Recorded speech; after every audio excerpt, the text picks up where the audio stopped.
Welcome my YouTube channel smart education right. प्यारे साथियों, आप सभी का स्वागत करता हूं अपने यूट्यूब चैनल में। आज हम आपके लिए हिंदी का भाग 9 लेकर आए, जिसमें आप सभी लोग आप वर्णमाला पढ़ेंगे। तो मेरे प्यारे साथियों, चलिए स्टार्ट करते हैं। जो लोग हमारे यूट्यूब चैनल पर नए हों तो वीडियो को अंत तक अवश्य देखें। वीडियो अच्छा लगे लाइक करें, शेयर करें और हमारे यूट्यूब चैनल को सब्सक्राइब अवश्य करें। तो कांटे पर चलने वाला व्यक्ति, कांटों पर चलने वाला व्यक्ति।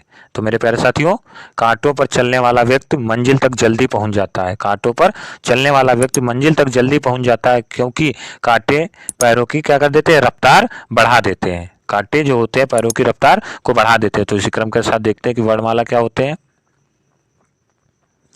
हिंदी वर्णमाला। तो हिंदी भाषा की सबसे छोटी इकाई कौन सी होती है? ध्वनि होती है। तो हिंदी जो हम लोग पढ़ते हैं, सबसे छोटी इकाई क्या होती है? ध्वनि होती है। अब जैसे क्वेश्चन आ जाए कि हिंदी भाषा की सबसे छोटी इकाई कौन है, तो कौन होती है? ध्वनि होती है।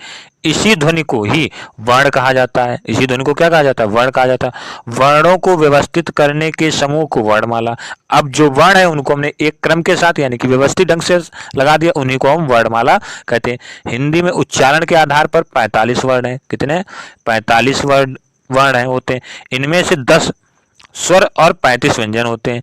और लेखन के आधार पर यानी कि लेखन के आधार पर 52 वर्ण होते हैं।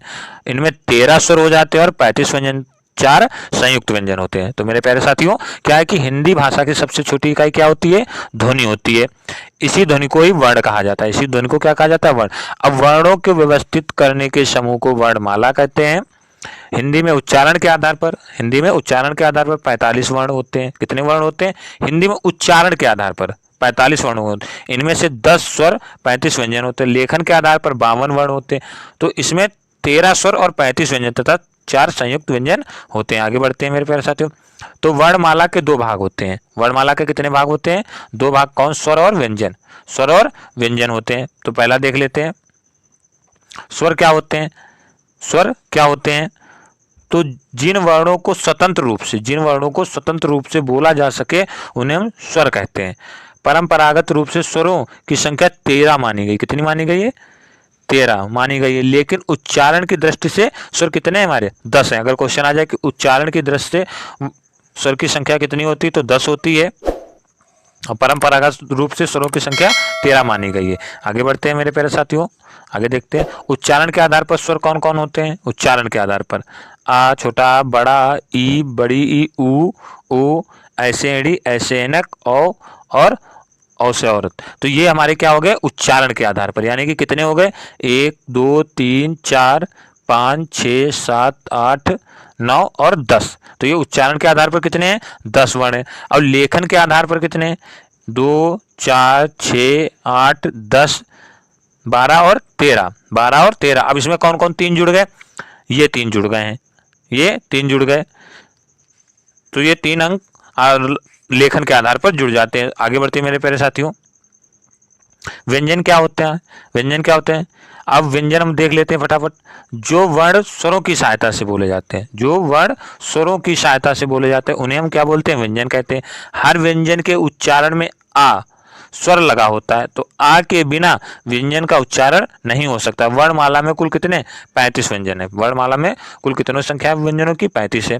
तो कवर्ग की जगह पर का वर्ग के हैं। का वर्ग के कौन से? का, खा, गा, घा, डा। तो ये हमारे का वर्ग के। चा वर्ग के कौन कौन से? चा, छा, जा, झा, या। ये हमारे चा वर्ग के आ जाते हैं।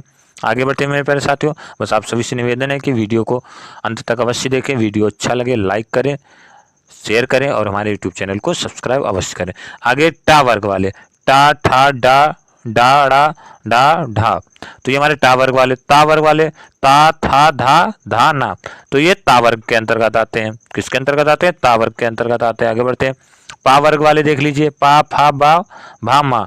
अंतस्थ या, रा, ला, वा, ये अंतस्थ वाले होते हैं। उष्म कौन होते हैं? सा, सा, सा, हा, ये उष्म होते हैं, उष्म व्यंजन होते हैं। संयुक्त व्यंजन कौन होते हैं? छत्र, ज्ञा, ता से त्रिशूल, ज्ञा से ज्ञानी, रा से ऋषि। तो ये हमारे होते हैं संयुक्त व्यंजन। आगे बढ़ते हैं मेरे प्यारे साथियों। यह वर्णमाला देवनागरी लिपि से लिखी गई है। ये जो वर्णमाला लिखी गई किससे लिखी गई है? देवनागरिक लिपि से लिखी गई है। देवनागरिक लिपि में ही संस्कृत, मराठी, संस्कृत, मराठी, कोंकणी, नेपाली, मैथिली भाषाएं लिखी जाती हैं। हिंदी वर्णमाला में ला का प्रयोग नहीं किया जाता है। विशेष यानी कि ला और रा का प्रयोग नहीं किया जाता है। ये ला और ला का प्रयोग, ऋषि का प्रयोग नहीं किया जाता है। इन 3 वर्णों का प्रयोग नहीं किया जाता है। विशेष भाषा का सार्थक इकाई वाक्य। भाषा की सार्थक इकाई कौन होता है? वाक्य। अब वाक्य से ही छोटी इकाई उपवाक्य, उपवाक्य से छोटी इकाई पदबंध, पदबंध से छोटी इकाई पद, और पद से छोटी इकाई अक्षर, अक्षर से छोटी इकाई ध्वनि होती है। तो ध्वनि को ही हम क्या बोलते हैं? वर्ण कहा जाता है। किसको बोला जाता है? ध्वनि को ही वर्ण बोला जाता है मेरे प्यारे साथियों। अब जैसे पुनः, इसमें 2 अक्षर हैं, पु और ना, पु और ना, लेकिन इनमें वर्ण 4 हैं, यानी पा, उ, ना और हा। तो ये क्या हो गए? पा, उ, ना और हा, ना, हा आदि। तो ये तुम्हारे क्या हो गए कि 4 अक्षर हैं। पुनः है तो 2 अक्षर, लेकिन इनमें वर्ण कितने? 4 हैं। कितने? पा, उ, ना, हा आदि। तो आगे देख लेते हैं। अब आप सभी को एक क्वेश्चन आ गया कि व्यंजन वर्णों की कुल संख्या कितनी है? तो व्यंजन वर्ण की कुल संख्या कितनी होती है? 33, 35, 37, 39। तो कितनी होती है मेरे प्यारे साथियों? आप सभी को इसका आंसर बताना है। तो इनमें होती है, कितनी संख्या होती है? 33 होती है। आगे बढ़ते हैं। स्वर वर्णों की कुल संख्या कितनी होती है? स्वर वर्णों की कुल संख्या,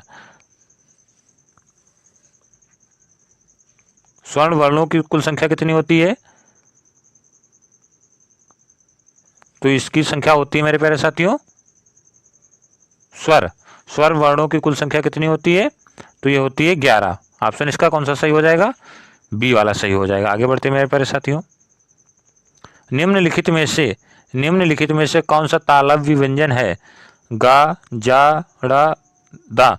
तो कौन सा तालव्य व्यंजन है? तो ये जा है, ये जा है। तो ये थे कुछ क्वेश्चन जो हमने आप सभी को बता दिए मेरे प्यारे साथियों।